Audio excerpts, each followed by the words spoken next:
हाँ, तो सबसे पहले अब हम जानेंगे डिटर्मिनेंट का नोटेशन क्या होता है, डिटर्मिनेंट को हम रिप्रेजेंट कैसे करते हैं, उसका सिंबल जानेंगे, नोटेशन जानेंगे।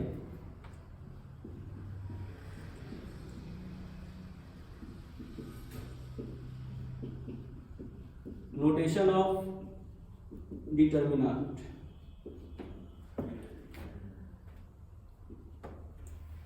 अभी आपको हमने बताया कि डिटर्मिनेंट जो है वह आता है मैट्रिक्स से, और मैट्रिक्स का नोटेशन हम जान चुके हैं कि मैट्रिक्स को हम कैपिटल इंग्लिश अल्फाबेट के द्वारा जनरली हम मैट्रिक्स को डिनोट करते हैं। यानी कि हम लोग पहले ही जान चुके हैं, पढ़ चुके हैं notation of matrix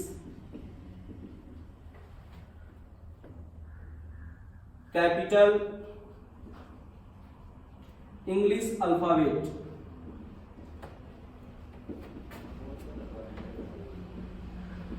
I like A, B, C, etc. अब डिटर्मिनेंट का नोटेशन हम लोग कैसे करते हैं इसको हम जानेंगे। तो यहां पर डिटर्मिनेंट को हम जब डिनोट करते हैं, दिखाते हैं, तो उसके लिए हम कुछ फॉर्मेट लेते हैं। जैसे आप जानते हैं कि मैट्रिक्स के जो एलिमेंट होते हैं वो सारे एलिमेंट को हम स्क्वायर ब्रैकेट के अकॉर्डिंग निर्धारित करते हैं, अरेंज करते हैं। लेकिन यहां पर हम डिटर्मिनेंट को दो वर्टिकल लाइन के अकॉर्डिंग, दो वर्टिकल लाइन के बीच में इस सारे एलिमेंट को हम अरेंज करते हैं। तो दो वर्टिकल लाइन के द्वारा अरेंज करते हैं, या हम एक ट्रायंगल, छोटा ट्रायंगल जिसको डेल पढ़ सकते हैं, डेल्टा पढ़ सकते हैं, या DET। अगर कोई मैट्रिक्स ए दिया हुआ है और उसको डिटर्मिनेंट में हमको रखना है स्क्वायर मैट्रिक्स को, तो उसको हम DET A यानी कि डिटर्मिनेंट ऑफ ए पढ़ सकते हैं, ए मैट्रिक्स का डिटर्मिनेंट पढ़ सकते हैं। इसके अलावे और भी हम डिनोट कर सकते हैं, इस ब्रैकेट के अंदर भी इसको रख सकते हैं, स्मॉल ब्रैकेट के अंदर। लेकिन जनरली यह तीन फॉर्म है जिनके अकॉर्डिंग हम एलिमेंट्स को अरेंज करते हैं, रखते हैं, इसके अकॉर्डिंग हम काम करते हैं। यहां पर सबसे पहली बात है कि वैल्यू को प्राप्त करने के लिए हमको इस एलिमेंट, जो भी एलिमेंट आते हैं स्क्वायर मैट्रिक्स में, स्क्वायर मैट्रिक्स से जो डिटर्मिनेंट हम प्राप्त करते हैं उसमें जो भी एलिमेंट आते हैं उन सारे एलिमेंट का साइन, क्या साइन होता है उसको जानते हैं। तो मैट्रिक्स में हमने बताया है, ऐसे कुछ पहले मैट्रिक्स के कॉन्सेप्ट को हम जान लें तो ज्यादा बेहतर होगा, क्योंकि यहाँ पहले तो हम इसको बता चुके हैं, समझा चुके हैं, लेकिन अभी हम ऑनलाइन क्लास ले रहे हैं, किसी को पता होगा नहीं होगा, इसलिए सबसे पहले हम कुछ इंपॉर्टेंट टर्म जो है मैट्रिक्स में जो यूज करते हैं उसको हम लोग जान ले तो ज्यादा बेहतर होगा। जैसे अभी हमने बताया मैट्रिक्स का वह एक अरेंजमेंट है, एक रेक्टेंगुलर अरेंजमेंट है जिसमें कलेक्ट किए गए थिंग्स को हम वर्टिकल और हॉरिजॉन्टल अरेंज करते हैं, और उस रेक्टेंगुलर अरेंजमेंट को हम मैट्रिक्स नाम देते हैं। यानी कि मैट्रिक्स एक मैथमेटिकल वैसा टर्म है जो रेक्टेंगुलर अरेंज किया जाता है। अब यहां पर इसके जनरल फॉर्म होते हैं, यानी कि मैट्रिक्स का जो जनरल फॉर्म होता है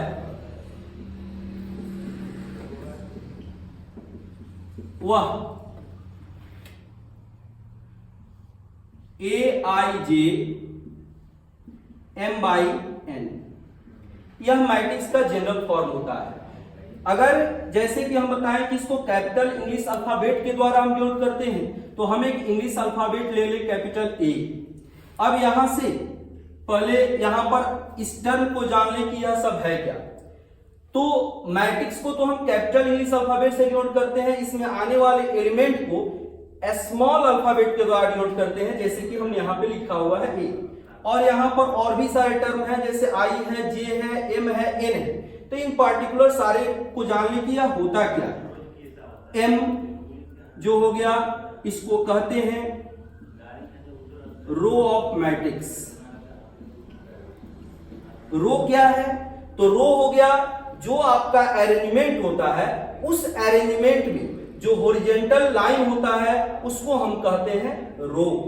और एन क्या होता है? तो जो अरेंजमेंट में आपका वर्टिकल लाइन होता है उस वर्टिकल लाइन को हम कहते हैं कॉलम, कॉलम ऑफ मैट्रिक्स। यानी कि एम और एन, इसको हम लिखे तो हैं एम गुना एन, लेकिन इसको पढ़ते हैं एम बाई एन, जहां पर एम नंबर ऑफ रो हो गया, एन जो हो गया वह नंबर ऑफ कॉलम हो गया। यानी कि एम और एन रो कहलाता है, जो इसके नंबर को बताता है कि किसमें कितने रो हैं और कितने कॉलम हैं। यानी कि रो ऑफ मैट्रिक्स यानी कि रो का नंबर बताएगा, कॉलम ऑफ मैट्रिक्स यानी कि कॉलम का नंबर बताएगा। इसके अलावा आई आपका रो का एलिमेंट किस रो में है वह बताता है आई। यानी कि जैसे कि पहला रो में, दूसरा रो में, तीसरा रो में, ऐसे करके किस रो तक जाएगा? यह एम रो तक जाएगा। इसी प्रकार से जे क्या है? तो यहां पे कॉलम को बताएगा कि जो एलिमेंट ए है वह किस कॉलम में आएगा। यानी कि जे अगर हम कहते हैं तो इसको भी हम लिखेंगे पहला कॉलम, दूसरा कॉलम, तीसरा कॉलम, ऐसे करके nth कॉलम तक यह जाएगा।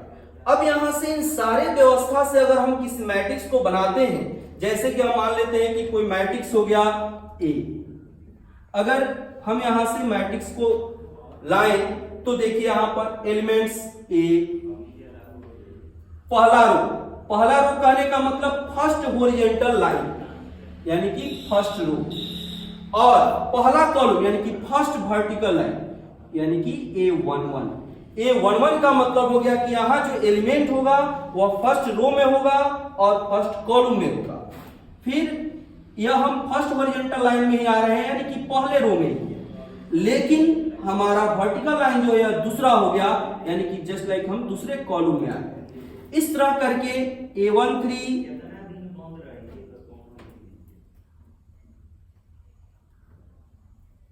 ऐसे करके हम पहला रो के n कॉलम तक आ गए। इसी तरह से दूसरे हॉरिजॉन्टल लाइन में आएंगे, लेकिन पहले कॉलम में है तो A21, फिर A22, फिर A23, ऐसे करके हम आ गए nवें कॉलम में। इसी तरह हम आगे की तरफ बढ़ते रहे तो पहला रो, दूसरा रो, तीसरा रो, ऐसे करके हम आ जाएंगे कहां पर? तो nवें रो में।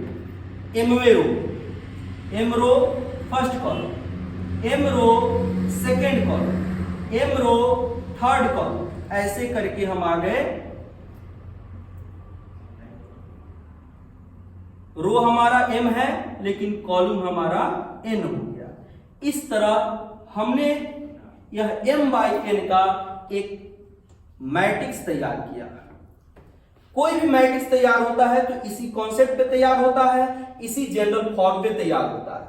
अब यहां पर जैसे जैसे व्यवस्था चेंज होती है वैसे वैसे इसका नाम चेंज होता है, जिसको हम टाइप्स ऑफ मैट्रिक्स यानी कि मैट्रिक्स के प्रकार में हम जानते हैं कि कितने प्रकार के मैट्रिक्स आते हैं, कौन कौन मैट्रिक्स आते हैं, उनको जानते हैं। लेकिन इस मैट्रिक्स से हम डिटर्मिनेंट में आ रहे हैं तो हमको केवल यहां पर एक मैट्रिक्स का आवश्यकता है और वह है स्क्वायर मैट्रिक्स। स्क्वायर मैट्रिक्स जैसे कि हमने बताया कि स्क्वायर मैट्रिक्स क्या होगा, यानी कि स्क्वायर मैट्रिक्स यह एक ऐसा मैट्रिक्स है जिसमें number of row is equal to number of column, यानी कि रो की संख्या और कॉलम की संख्या इक्वल होती है, उस मैट्रिक्स को हम स्क्वायर मैट्रिक्स कहते हैं। यहां से ही हम डिटर्मिनेंट का क्रिएशन करते हैं, डिटर्मिनेंट को प्राप्त करते हैं। यानी कि कोई भी डिटर्मिनेंट हो, यानी कि हम मान लेते हैं कि डिटर्मिनेंट ए हुआ, यानी कि अगर ए डिटर्मिनेंट हम ले रहे हैं इसका मतलब यह हुआ कि यहां पर जो ए आया है डिटर्मिनेंट के रूप में वह निश्चित रूप से एक स्क्वायर मैट्रिक्स होगा। यानी कि अगर हम लिखते हैं अगर हम लिखते हैं एक स्क्वायर मैट्रिक्स जिसमें कुछ एलिमेंट्स को रखें, जैसे A11, A12, A13, A21, A22, A23, इस तरह से A31, A32, A33, यहां पर हम देख सकते हैं कि नंबर ऑफ रो और नंबर ऑफ कॉलम यह दोनों इक्वल है, यानी कि यह जो मैट्रिक्स बना यह 3x3 का एक स्क्वायर मैट्रिक्स है, क्योंकि यहाँ पे रो और कॉलम दोनों बराबर है। केवल हम स्क्वायर मैट्रिक्स से ही डिटरमिनेंट में जा सकते हैं, यानी कि अगर इसको हम डिटरमिनेंट के रूप में लिखें तो लिख सकते हैं determinant of A is equal to A11, A12, A13, A21, A22, A23, A31, A32, A33। यह हमारा जो बना, अब यह 3x3 का डिटरमिनेंट का एक स्वरूप हो गया, जिसको एक्सपेंड करके हम एक कांस्टेंट यूनिक नंबर निकाल सकते हैं। वह यूनिक नंबर यानी कि वह वैल्यू दूसरा कोई नहीं होगा, केवल एक आएगा जो कि यूनिक होगा। यहां यह 3x3 के स्क्वायर मैट्रिक्स से प्राप्त हुआ है। हम ऐसे इसको नहीं लिख सकते हैं, यह आपको 3x3 का डिटरमिनेंट का यह स्वरूप हो गया। अब इसको कैसे हम चेंज करेंगे, इसके लिए हमको एक और टर्म जानने की आवश्यकता है। दैट मीन्स अब यहां पर प्रत्येक एलिमेंट का हम साइन जानेंगे, चिन्ह जानेंगे। चिन्ह क्या होता है, वह चिन्ह मदद करेगा हमको इसका एक्सपेंशन करने में, इसको तैयार करने में। यहां तक अभी हमने बस इतना जाना कि डिटरमिनेंट क्या होता है। तो डिटरमिनेंट एक यूनिक नंबर है, यानी कि वह एक वैल्यू को देता है। फिर डिटरमिनेंट आता कहां से है, तो वह डिटरमिनेंट आता है मैट्रिक्स से। किस मैट्रिक्स से आता है, तो वह स्क्वायर मैट्रिक्स से आता है। स्क्वायर मैट्रिक्स का जो फॉर्म बनता है वही डिटरमिनेंट को क्रिएट करता है, उसी सब डिटरमिनेंट को प्राप्त करते हैं। तो डिटरमिनेंट एक नंबर है, मैट्रिक्स एक अरेंजमेंट है। मैट्रिक्स से हम वैल्यू नहीं प्राप्त करते हैं, वो वैल्यू को देता नहीं है, वह सिर्फ एक व्यवस्था है जो अलग अलग वर्टिकल और हॉरिजॉन्टल क्रम में, लाइन में अरेंज होकर के इस व्यवस्था को व्यवस्थित करता है। अब यहां से हम लोग आगे आएंगे, डिटरमिनेंट का स्क्वायर मैट्रिक्स से प्राप्त डिटरमिनेंट का वैल्यू प्राप्त करेंगे। उस वैल्यू को प्राप्त करने के लिए हमको प्रत्येक एलिमेंट के साइन की आवश्यकता होगी कि उसका साइन क्या होता है। तो पहले हम साइन को जाने। अगर इसमें किसी को भी कहीं परेशानी हो तो आप कमेंट करके उसको पूछ सकते हैं, जहां पे भी डाउट होगा उसको हम क्लियर करेंगे। इसमें कहीं से भी कोई दिक्कत नहीं होनी चाहिए, क्योंकि हम लोग प्रत्येक एक पार्ट को, प्रत्येक एक टॉपिक को एक एक करके, अलग अलग करके पढ़ेंगे, जानेंगे। तो अब हम आते हैं, सबसे पहले हम जानेंगे एलिमेंट का साइन, यानी कि साइन ऑफ एलिमेंट। एलिमेंट का साइन बहुत आसानी से मैट्रिक्स में से हम बता चुके हैं कैसे यह क्रिएट होता है, कैसे इसको एडजस्ट करते हैं। तो इसके लिए एक फॉर्मूला दिया जाता है -1 to the power i plus j, यानी कि अगर कोई एलिमेंट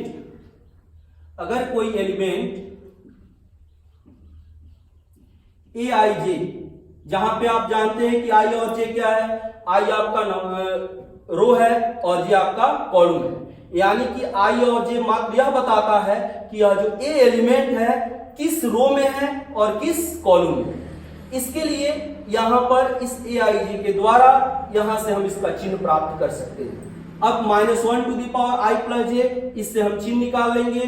जैसे एक एग्जांपल देखते हैं, हम कोई भी एलिमेंट है, जैसे मान लेते हैं कि 1 2 3, यानी कि यह जो एलिमेंट है वह दूसरे रो और तीसरे कॉलम में उपस्थित है। तो यहां से इसको हम कैसे इसका चिन्ह निकालेंगे, तो -1 टू द पावर 2 प्लस 3, यानी कि -1 टू द पावर 5। और बेसिक में हम बता चुके हैं ऑलरेडी कि अगर माइनस का पावर कोई और नंबर हो तो हमेशा वह उसका चिन्ह जो होता है, साइन जो होता है वह माइनस में आता है, और यदि इवन नंबर है तो उसका साइन जो होता है वह प्लस में आता है। यानी कि -1 का पावर 5 है जो कि एक और नंबर है, इसलिए यह ऑलरेडी इसका साइन क्या होगा, माइनस होगा। तो अब यहीं से देख लीजिए कि अगर कोई मैट्रिक्स 3/3 का है तो उसका साइन क्या आ सकता है। तो कुछ इस तरह से इसका साइन आएगा, जैसे 3/3 का है तो यहाँ पे A11 आएगा। तो A11 का मतलब यह हो गया कि फर्स्ट कॉलम 1 1 2 हो गया, -1 का पावर 2 यानी कि इवन नंबर, इसलिए यह क्या आ जाएगा, प्लस आ जाएगा। यहाँ का साइन क्या आ जाएगा, तो माइनस आ जाएगा। फिर यहाँ का साइन क्या आएगा, प्लस आ जाएगा। यानी कि आप इस फॉर्मूला से ही प्राप्त कर सकते हैं, और नहीं तो अल्टरनेट करके भी लिख सकते हैं। इस फॉर्मूला के का क्या फायदा है, इससे यह हमें पता चलता है कहीं से कोई एलिमेंट उठा करके दे दिया जाए तो सीधे उसके रो और कॉलम को जोड़ करके माइनस का पावर ऑड या इवन करके और उसके साइन को आप बता सकते हैं। अगर यह आपको पता नहीं है तो आपको यहां पर अल्टरनेट करके चेक करना होगा, जो कि एक टफ हो जाएगा आपके लिए। तो प्लस माइनस प्लस, फिर minus plus minus plus minus plus, यानी कि यहां पर यह जो लिखे हैं हम, यह केवल यहां पर आने वाले एलिमेंट का साइन मात्र है। इस साइन का प्रयोग हम लोग वैल्यू निकालने के लिए करेंगे। अब यहां से हम इसका वैल्यू का डिटर्मिनेशन करेंगे, डिटर्मिनेंट का वैल्यू प्राप्त करेंगे जो कि 2/2 से प्राप्त होगा। हाँ, एक चीज और हम यहां पर बता दें, जैसे कि हमने बताया कि स्क्वायर मैट्रिक्स से जब डिटर्मिनेंट हम प्राप्त करेंगे तो डिटर्मिनेंट प्राप्त करेंगे जिसके लिए दो वर्टिकल लाइन का प्रयोग करते हैं। तो यहां पर इसको हम मॉड नहीं पढ़ेंगे, क्योंकि मॉड का स्वरूप अलग होता है। मॉड जो होता है वह निगेटिव पॉजिटिव दोनों वैल्यू के लिए आता है, यहाँ पे अलग अलग के लिए है, यानी कि वह अलग चीज है, यह अलग चीज है। यहाँ पर मॉड के रूप में इसको प्रयोग करने का भूल नहीं करेंगे, क्योंकि वह एक अलग प्रक्रिया होता है, जिसके बारे में हम लोग रिलेशन फंक्शन में थोड़ा सा इसके बारे में पढ़े हुए हैं, जानते हैं। आगे फिर आने वाला रिलेशन फंक्शन में तो हम लोग इस पे काम करेंगे, इसको जानेंगे, इसको देखेंगे। फिर अभी हम लोग का सिर्फ यहाँ पे डिटर्मिनेंट का साइन तक पहुंचे हैं, इससे आगे इसका वैल्यू हम बता रहे हैं कि इसका वैल्यू कैसे क्रिएट करेंगे। आगे यहां देखेंगे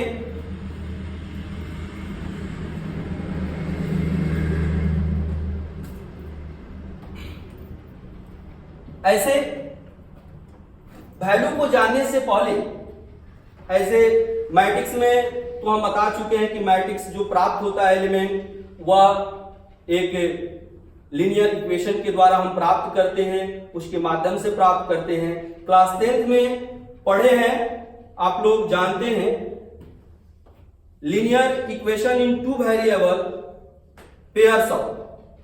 pair of linear equation in two variable, यानी कि आपको यह भी बताया गया है, आप जानते हैं कि जब किसी इक्वेशन में केवल एक वेरिएबल होगा तो उस वेरिएबल का वैल्यू प्राप्त करने के लिए एक इक्वेशन काफी है। लेकिन अगर दो वेरिएबल है तो दोनों का वैल्यू प्राप्त करने के लिए हमको दो इक्वेशन चाहिए होगा। तीन वेरिएबल है तो उस तीनों का वैल्यू प्राप्त करने के लिए हमको तीन इक्वेशन चाहिए होगा।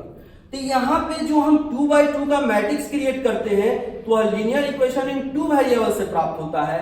3/3 का मैट्रिक्स जब प्राप्त करते हैं तो वह linear equation in two variable नहीं बल्कि 3 वेरिएबल से प्राप्त होता है। ऐसे क्रिएट करते हैं मैट्रिक्स के एलिमेंट को, है वहां से उस इक्वेशन का मैट्रिक्स को प्राप्त करते हैं। लेकिन यहां पे हमको वैल्यू को प्राप्त करना है, जो कि क्लास 10th में जैसे हम लोग पढ़े हैं, हिंदी में उसको कहते हैं ब्रज गुणन विधि, जिससे दो वेरिएबल का वैल्यू निकालते हैं, और उसको कहते हैं क्रॉस मल्टीप्लिकेशन प्रोसेस।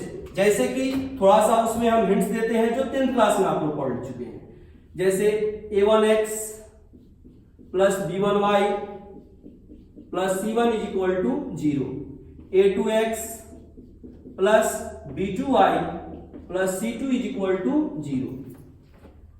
इसमें ब्रज गुणन तक जाने के लिए ऑलरेडी जो प्रोसेस हम लोग मेथड दो वेरिएबल को निकालने के लिए जो अलग से पढ़ते हैं उसी का प्रयोग करके इस मेथड को हम बनाते हैं।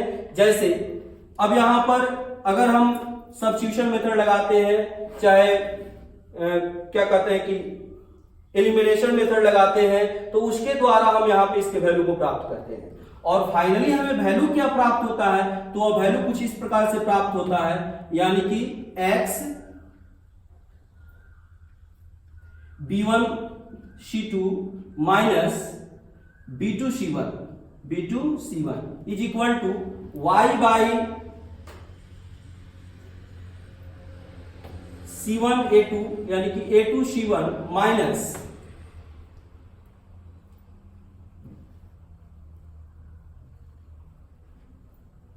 y by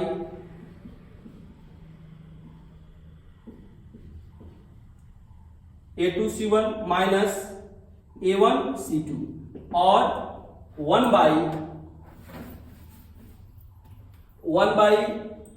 a1 b2 minus a2 b1। ऐसे हमको एक रिलेशन प्राप्त होता है। इस रिलेशन के द्वारा हम वेरिएबल x और y को बारी बारी से इन दोनों के इक्वल करके हम प्राप्त करते हैं। इस फॉर्मेट को हम इस तरह से भी लिख सकते हैं, यानी कि b1 b2 c1 c2 c1 c2 a1 a2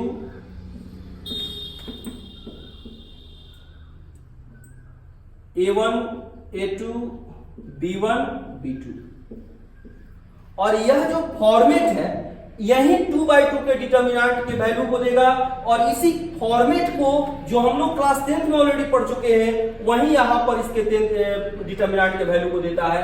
यानी कि यहां से यह 2/2 के लिए यहां पे 2 रो दिखाई दे रहा है, 2 कॉलम दिखाई दे रहा है, तो 2/2 का हम वैल्यू यहां से निकाल सकते हैं। यानी कि इससे इसको लिखेंगे और इससे हम वैल्यू को प्राप्त कर लेंगे। तो यहां से कैसे क्रिएट हो रहा है तो देखिए, यह हम लोग को यहां पे नहीं पढ़ना है, यह 10th का बात है जो हम लोग 10th क्लास में ऑलरेडी पढ़ चुके हैं। अब यहां पर हम लोग देखेंगे कि कैसे वैल्यू को प्राप्त करते हैं, वैल्यू को निकालते हैं स्क्वायर मैट्रिक्स से जो डिटर्मिनेंट हमें मिलेगा उसका। तो अब ध्यान से देखेंगे, क्योंकि हम लोग डिटर्मिनेंट का वैल्यू प्राप्त करने जा रहे हैं। आपको बताया है कि डिटर्मिनेंट एक नंबर को देता है, एक यूनिक नंबर को देता है जो कि स्क्वायर मैट्रिक्स का एक वैल्यू होता है। मैट्रिक्स वैल्यू नहीं देता है, वह सिर्फ एक अरेंजमेंट है, एक व्यवस्था है। यहां पर अब देखेंगे कि कैसे इसके वैल्यू को प्राप्त करते हैं। वैल्यू ऑफ डिटर्मिनेंट,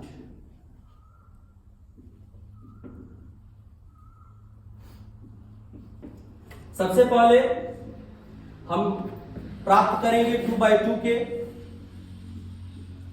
यानी कि वैल्यू ऑफ 2/2 डिटर्मिनेंट। ध्यान दें, अब इसको कैसे हम निकालते हैं इस पर हम लोग ध्यान देंगे। अभी हमने बताया ठीक वही प्रोसेस यहां पर भी है। जैसे सबसे पहले हमने मान लिया कि a given 2/2 matrix is a11 a12 a21 a22। अभी तक तो यह जो एलिमेंट लिख रहे हैं इसको समझ चुके होंगे लोग कि यह कैसे हम इसको क्रिएट कर रहे हैं। इसका जनरल फॉर्म हम लोग समझ चुके हैं कि जनरल फॉर्म को कैसे पता किया जाता है, जनरल फॉर्म का वैल्यू कैसे निकालते हैं। अब यहां से ध्यान दें, अब एग्जांपल से हम देखिए। पहले यह आपको एक मैट्रिक्स दिया गया है, यानी कि हम मान लेते हैं कि A is equal to A11 A12 A21 A22। अगर इसका डिटर्मिनेंट निकालना है तो जैसे कि आपको बताया कि इसको 3-4 तरीके से आप लिख सकते हैं। या डेल्टा में लिख सकते हैं, या DET A भी लिख सकते हैं, डिटर्मिनेंट ऑफ A लिख सकते हैं, या इसको ऐसे भी लिख सकते हैं, इतना is equal to A11 A12 A21 A22।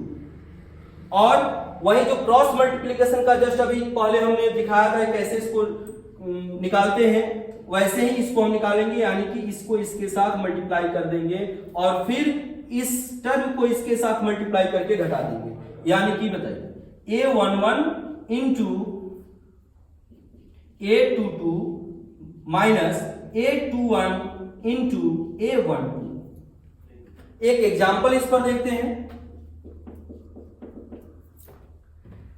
जैसे हमने कोई एक स्क्वायर मैट्रिक्स 2x2 का ले लिया, -1 2 1 -3,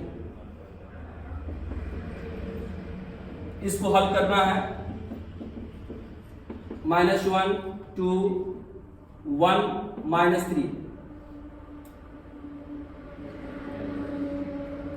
अब देखिए जो यहां का फॉर्मेट है उसी फॉर्मेट से इस काम को करेंगे, तो क्या लिखें, -1 इंटू -3 माइनस 1 इंटू 2, क्या होगा, माइनस माइनस प्लस, 1 3 जा 3 -2, यानी कि 3 में से 2 जाएगा 1, आपका रिजल्ट आ गया 1। एक और देखिए एग्जांपल, एक मैट्रिक्स दिया गया cos theta minus sine theta, sine theta cos theta. अब देखिए इसका अगर डिटरमिनेंट निकालते हैं तो यहां से cos theta minus sine theta, sine theta cos theta, cos theta into cos theta, minus plus minus minus sine theta minus sine theta into sine theta, यानी कि इसको हम लिखेंगे cos square theta minus minus plus sine square theta. और यह trigonometry का formula जो आप जानते हैं, cos square theta plus sine square theta का वैल्यू 1 होता है, यानी कि डिटरमिनेंट का वैल्यू हो गया 1। इस तरह से हम लोग किसी भी 2/2 के डिटरमिनेंट का वैल्यू निकाल सकते हैं, यानी कि कोई भी 2/2 का मैट्रिक्स दिया हो तो उसका डिटरमिनेंट आप ज्ञात कर सकते हैं। जो हम वैल्यू प्राप्त कर रहे हैं वह डिटरमिनेंट है, जो दिया गया व्यवस्था है वह मैट्रिक्स है, यानी कि यह मैट्रिक्स आपका हुआ, यह मैट्रिक्स हुआ और यह जो हो गया यह डिटरमिनेंट हो गया। यह बात ध्यान रखेंगे, यहां पर 2 फॉर्मेट दिया गया है, यह जो व्यवस्था है यह कोई वैल्यू नहीं है, इसको सिर्फ मैट्रिक्स कहते हैं, और यहां पर जो वैल्यू हम क्रिएट किए हैं यह वैल्यू डिटरमिनेंट है। यहां देखिए यह आपका मैट्रिक्स है और यह आपका डिटरमिनेंट है, यानी कि यह जो अरेंजमेंट है इसको हम मैट्रिक्स कहेंगे, तो इसको हम डिटरमिनेंट कहेंगे। यह आपका डिटरमिनेंट हो गया। दोनों में यही फर्क है, डिटरमिनेंट एक वैल्यू होता है, मैट्रिक्स एक व्यवस्था है, एक अरेंजमेंट है, यानी कि matrix is a rectangular arrangement and determinant is a value of square matrix. Clear है? इसमें किसी को दिक्कत नहीं होना चाहिए। यहां पर इतना देखने के बाद अगर कोई दिक्कत होता है तो आप कमेंट करके पूछना नहीं भूलिएगा। ऑलरेडी हम बता चुके हैं, मेरा नंबर 8083168642, उस पर आप कंसल्ट कर सकते हैं बाय यूट्यूब चैनल के द्वारा या व्हाट्सएप के द्वारा या कॉल मैसेंजर के द्वारा, जैसे भी आप सुविधा समझे। इसके बाद हम आगे बढ़ते हैं। अब हम लोग आगे जानेंगे 3/3 के मैट्रिक्स का कैसे वैल्यू प्राप्त करते हैं, कैसे वैल्यू निकालते हैं, इसको जानेंगे।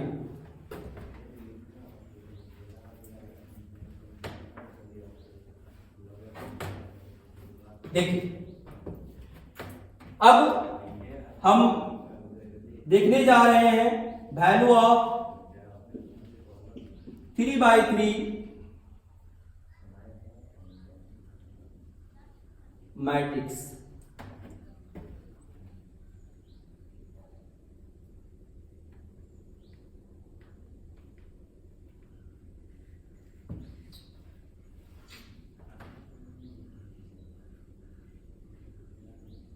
Three by three determinant, confuse नहीं होइएगा लोग। डिटर्मिनांट एक वैल्यू है, उस वैल्यू को हम बताने जा रहे हैं जो 3/3 के मैट्रिक्स के रूप में आता है। यहाँ पे कोई कंफ्यूजन नहीं होना चाहिए। मैट्रिक्स कोई वैल्यू नहीं होता है, वह मात्र एक व्यवस्था है। डिटर्मिनांट एक वैल्यू होता है जो मैट्रिक्स से हम उस व्यवस्था का वैल्यू निकाल रहे हैं, जो केवल पॉसिबल है स्क्वायर मैट्रिक्स के लिए, जिसके लिए हम यहाँ पर काम कर रहे हैं। अब ध्यान देंगे यहाँ पर कि कैसे इसको हम लोग क्रिएट करते हैं, कैसे इसको प्राप्त करते हैं। यहाँ पे जरूरी हो जाता है प्रत्येक एलिमेंट के साइन का। कैसे? तो यहाँ पर जैसे कि हमने बताया टू वेरिएबल के इक्वेशन के लिए, linear equation of two variable के लिए, तो वहां से जो हमने व्यवस्था क्रिएट किया था क्रॉस मल्टीप्लिकेशन के लिए, तो वह केवल 2/2 के लिए होता है। इसीलिए 3/3 का मैट्रिक्स दिया जाएगा, उसका डिटर्मिनेंट कहा जाएगा कि निकालना है, तो उसको भी हम 2/2 के रूप में ही कन्वर्ट करेंगे। इसके लिए प्रत्येक एलिमेंट के साइन के साथ उसको हम ध्यान से देखेंगे कि कैसे उसको क्रिएट करते हैं। जैसे देखेंगे हम कि if A is a 3/3 square matrix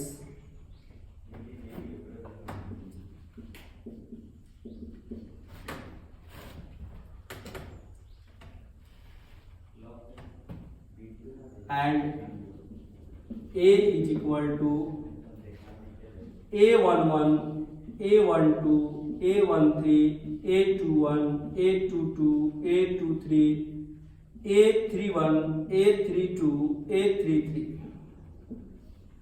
ध्यान दीजिए, यह आपका एक मैट्रिक्स हुआ, इसका वैल्यू निकालना है, यानी कि डिटर्मिनेंट निकालना है।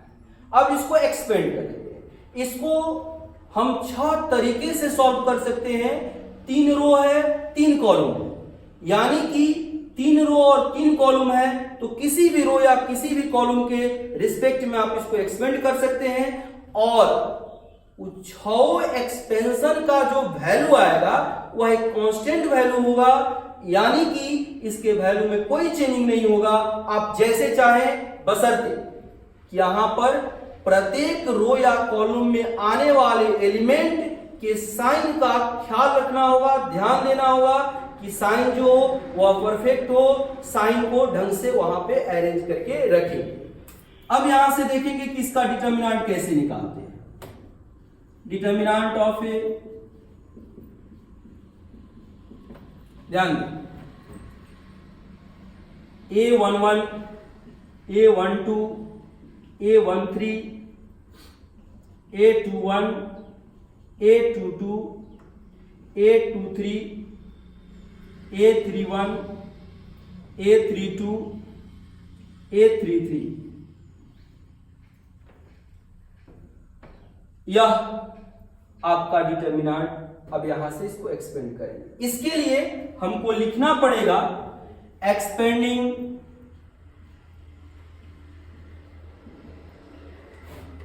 अब जिस रो या जिस कॉलम के रिस्पेक्ट में आप इसको एक्सपेंड कर रहे हैं, तोड़ रहे हैं, उसका वैल्यू निकालेंगे, उसको लिखना पड़ेगा expanding with respect to row 1 या रो 2 या row 3, column 1, column 2, column 3। R for row हो गया 1, बता रहा है कि किस रो के रिस्पेक्ट में हम इसको तोड़ रहे हैं। अब ध्यान दीजिए, जैसा कि आपको बताया कि A11 का सिंबल प्लस होता है, इसलिए यहां पर प्लस A11। इसमें क्या होगा कि अब यहां पर हमको इसको तोड़ करके 2/2 के डिटर्मिनेंट, 2/2 के स्क्वायर मैट्रिक्स के रूप में हमको यहाँ पे प्राप्त करना होगा। इसके लिए जो एलिमेंट लेंगे उसके रो को और उसके कॉलम को हटा देंगे, रिमूव कर देंगे, हिडन कर देंगे। जो बच जाएगा उसको 2/2 के रूप में लेंगे, यानी कि पहला रो पहला कॉलम। तो पहले रो को छोड़ देंगे, पहले कॉलम को छोड़ देंगे। बच क्या गया? A22, A23, A32, A33।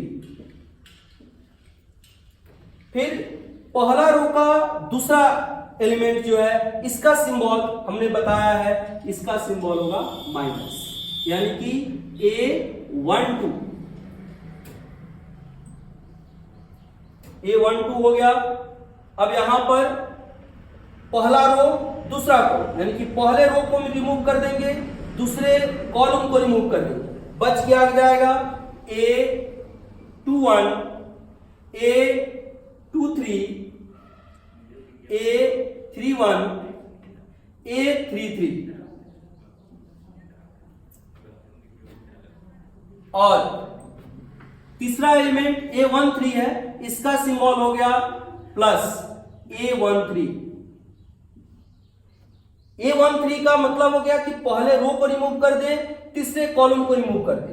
बच गया A21, A22, A31, A32।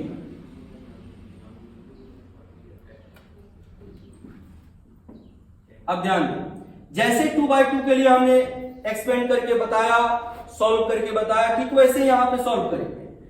A11 इसको तोड़ेंगे तो इससे इसके साथ A22 into A33 minus A32 into A23 minus A12 A21 into A33 minus A31 into A23 plus A13 A21 into A32 minus A31 into A22। यह हमारा एक्सपेंशन हो गया जो रो 1 के रिस्पेक्ट में किए हैं, या फाइनल हो गया। इसके जगह पर कोई एलिमेंट रहेगा तो सेम प्रोसेस इसको सॉल्व करेंगे। यह हमारा कंसेप्ट हो गया कि हम 3/3 के मैट्रिक्स को उस व्यवस्था का डिटर्मिनेंट यानी कि वैल्यू कैसे प्राप्त करेंगे। यानी कि हमारा यह प्रोसेस हुआ जिसके माध्यम से हम 3/3 का अगर कोई मैट्रिक्स देता है तो उसके वैल्यू को प्राप्त करेंगे, देखेंगे। अब आते हैं एक उदाहरण के द्वारा इसको देखते हैं कि कैसे इसको सॉल्व करें। एक बात का ख्याल रखेंगे, इसको सॉल्व करते समय जिस रो या जिस कॉलम में शून्य अधिक होगा उसके रिस्पेक्ट में भी एक्सपेंशन करेंगे, क्योंकि शून्य के अधिक होने के कारण आपको मेहनत कम होगा और रिजल्ट जल्दी आपको प्राप्त हो जाएगा। इसलिए इस बात का ध्यान रखेंगे।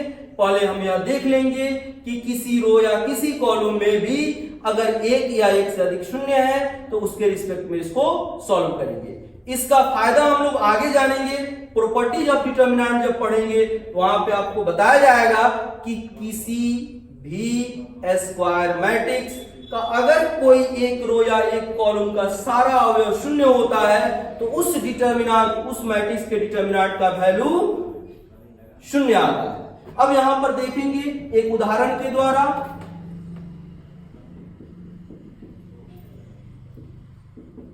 एक 3/3 का हम मैट्रिक्स ले लेते हैं। 3 -1 2 1 5 0 1 -3 2। यह 3/3 का एक मैट्रिक्स है। इसका डिटर्मिनेंट हम निकालते हैं। सबसे पहले हम लिखते हैं determinant A is equal to 3 -1 2 1 5 0 1 -3 2। पहले आप यह डिटरमाइन हो जाए कि आप किसके रिस्पेक्ट में इसका वैल्यू प्राप्त करना चाहते हैं।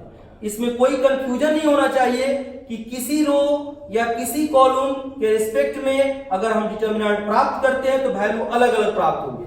ऐसा नहीं, किसी भी रो या कॉलम के रिस्पेक्ट में आप अगर कोई वैल्यू निकालते हैं तो उसके वैल्यू एक समान ही प्राप्त होंगे। अब ध्यान दीजिए, जैसे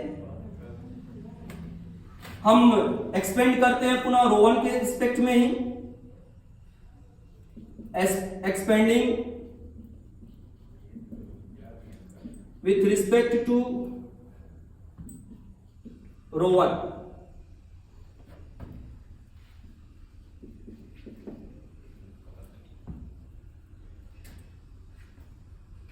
ध्यान देंगे, ये पहला अवयव है, आपको बताया है, या प्लस होता है 3 हो गया, या 1 1 है, मैंने पहले रो में और पहले कॉलम में, तो पहले रो को और पहले कॉलम को हटा देंगे, बच गया आपका 5 0 -3 2। इसके बाद इसका सिंबल होता है माइनस, ऑलरेडी यहां पर माइनस के साथ है तो इसको भी लिखेंगे, या आपके एलिमेंट का साइन है, और या ऑलरेडी यह एलिमेंट का जो वैल्यू दिया है वह है। और अब इसे सेकेंड कॉलम को और फर्स्ट रो को छोड़ देंगे, बचेगा 1 0 1 2। फिर फर्स्ट रो के थर्ड एलिमेंट का साइन होता है +2।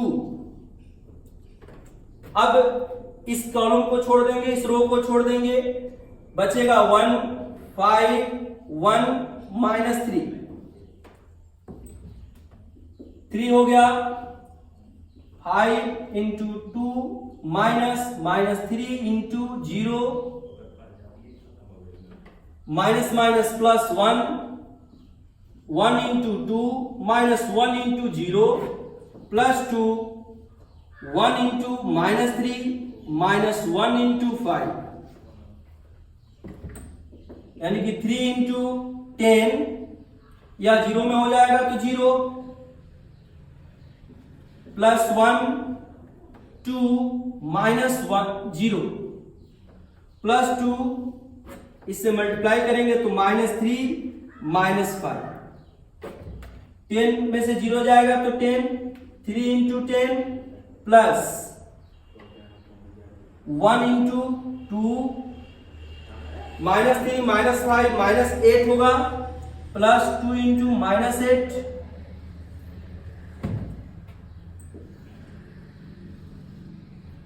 इस वैल्यू को देखें, 3 × 10 30 प्लस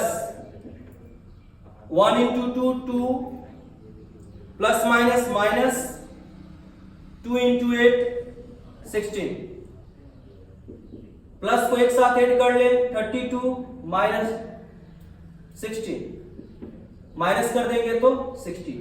यह 3/3 का एक एग्जाम्पल हमने बताया। इसके माध्यम से आप किसी भी 3/3 के मैट्रिक्स का आप डिटरमिनेंट निकाल सकते हैं, प्राप्त कर सकते हैं, सॉल्व कर सकते हैं। इसके अलावे इतना पर आप इससे संबंधित जिस बुक का भी जो क्वेश्चन हो आप सॉल्व करेंगे, बनाएंगे, देखेंगे, इसका लाभ लेंगे।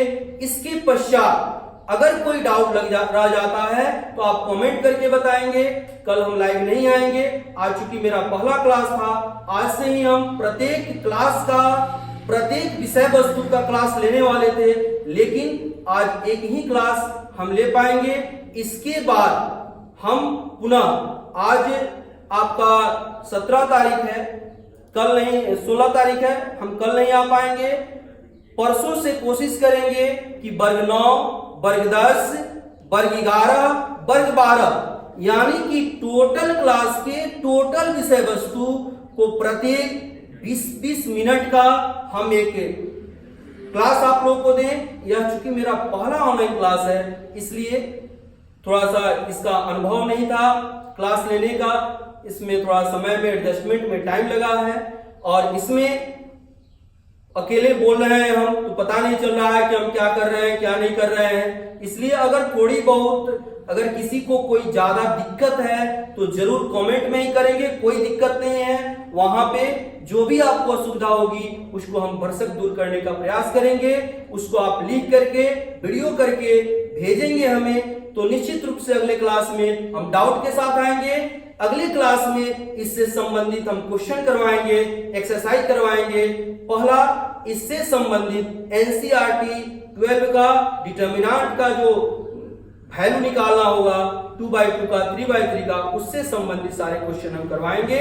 यह वीडियो YouTube चैनल पे आप देख सकते हैं। इसको देखने के लिए और अधिक लाभ लेने के लिए, प्रत्येक क्लास का वीडियो देखने के लिए, जानने के लिए अधिक संख्या में हमसे जुड़े।